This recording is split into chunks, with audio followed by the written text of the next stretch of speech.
early days of gold prospecting, I really didn't videotape much of what I was doing. And so I just thought I'd share a quick little video with you about some of the little bits of gold I found here and there around the country. A little bit about where I found those, and maybe some more information about where you might go if you're interested in doing a little gold prospecting. We'll start here with this one. This is gold that came from Crow Creek mine in Alaska, 2016. This was actually my first gold prospecting outing, and this is a place you might consider going if you're in the Anchorage area. You pay a small fee, you go onto their property, and they allow you to prospect on the property. And that's my first little bit from there. Okay, I'll put my third bucket or half bucket in the sluice box. I already hand picked out that one little picker. If you look real closely, there's another one right under the ripples there, and then there's another one, at least one right there. So far I think my spot's looking pretty good.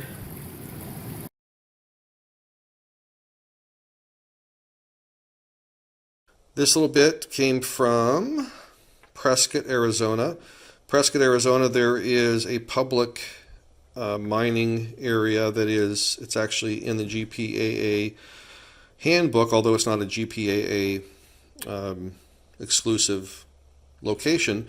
But you go there and you can go through tailings piles and find a little bit of gold there. Plan on getting wet though, for sure. This one is from Southern Oregon back in 2016. I think this is my second little gold prospecting trip, the Jackson County area, Southern Oregon. A little bit of gold mixed in with, I'm not sure what else. Maybe someone seeing this might have an idea what that silver stuff is. Let's see here. This little guy is from Puerto Rico, 2021.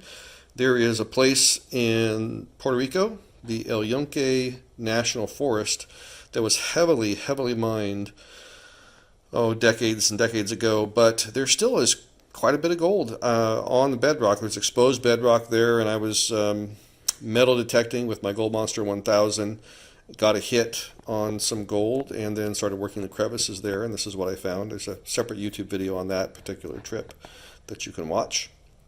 Down the black sand, we'll give it a swirl here, and what do we see? No joke. That's no joke. That's for real, huh? This little bit of gold here is from Pigeon Forge, Tennessee, back in 2016. I was just happened to be in the area working on a project and went down to a little creek that ran nearby. I think it might have been the Little Pigeon Forge Creek. I'm not sure, but I'll put a link to the location if I can come up with it for you in the video. But this little bit of gold was found in an area that clearly had been dredged, suction dredged. I could see that the big boulders had the gravel missing from underneath them, and a lot of the rock, which was flat, was slanted downstream, which creates like a natural sluice really. And I dug underneath one of those rocks. This gold came out of a little hole about the size of a football. And by the way, there was also a quarter from I believe the 1970s, maybe 1980s, in that same hole. So clearly that was flood gold that washed into that little spot that I dug up. So it'd be worth going back to that spot after a good winter rain. This is gold from Washington beaches. This came from Cape Disappointment in the state of Washington. Lots and lots of gold on this beach, but it is super fine. As you can see, it's very hard to recover. I used a gold cube to get this gold, and I think that currently any kind of mechanical equipment is not allowed there, but you might be wise to look into that spot and what you're allowed to do there. But that's a fun trip, getting gold out of a thick layer of black sand that you can spot on the beach or after digging just a little bit.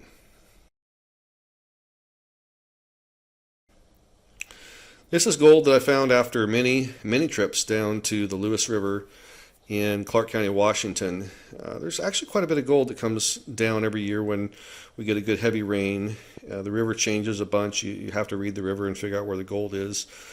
in any particular season. Louisville Park is a very popular spot to go gold prospecting and be worth looking into going there. I think it's maybe $2 to get into the park, but there's quite a bit of river that runs through the park that's worth prospecting. The East Fork of the Lewis River in Clark County, you can follow that river all the way up past Sunset Falls Park, and there are claims all along the river. Just be careful where you are. Some of those claims are current, some are expired, and then there are areas that are not claimed, but that's a river worth working if you're in Southwest Washington area. Okay. Let's see here. This is Grimes Creek, Idaho.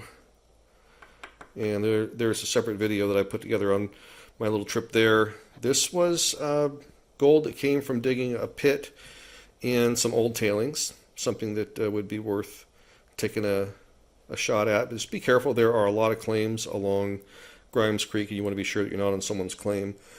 This, I don't know if you can even see it in the video. There's one tiny speck of gold in here that I found there. It just kind of broke loose. You can barely see it if it even focuses. This was in Missouri. I just happened to be there in 2017 doing some work and digging for old bottles and that sort of thing. But I did some prospecting, and I only found that one teeny piece of flour gold and a little piece of pyrite that's in there. But that's from Missouri. Let's see, this one is El Dorado, California, 2019. This is from an area in El Dorado County that had a GPAA claim at the time. I understand it's no longer a claim for GPAA. I think it's a private claim now, but found this little bit of gold in a pocket of clay along the river. Let's see this one here.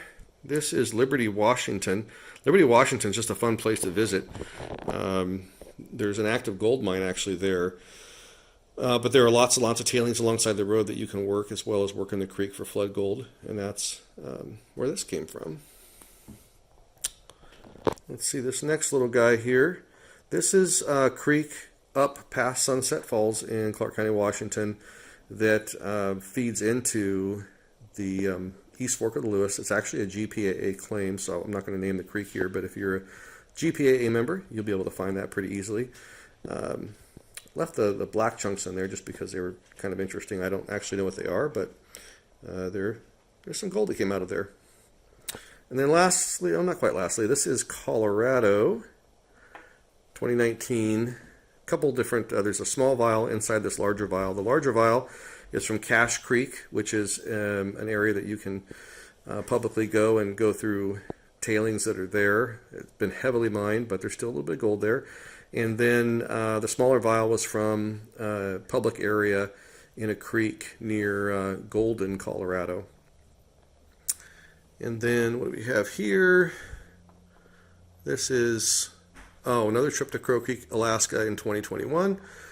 Did not as well as my first time, but still some gold there. So that's pretty much it. That's a summary of some of the places I've been to. I'll try to put a little bit of information in this video, giving you some pointers on maybe where you might consider going if you're in the vicinity of any of these particular areas. Wish you the best of luck. Don't forget to like and subscribe to the YouTube channel.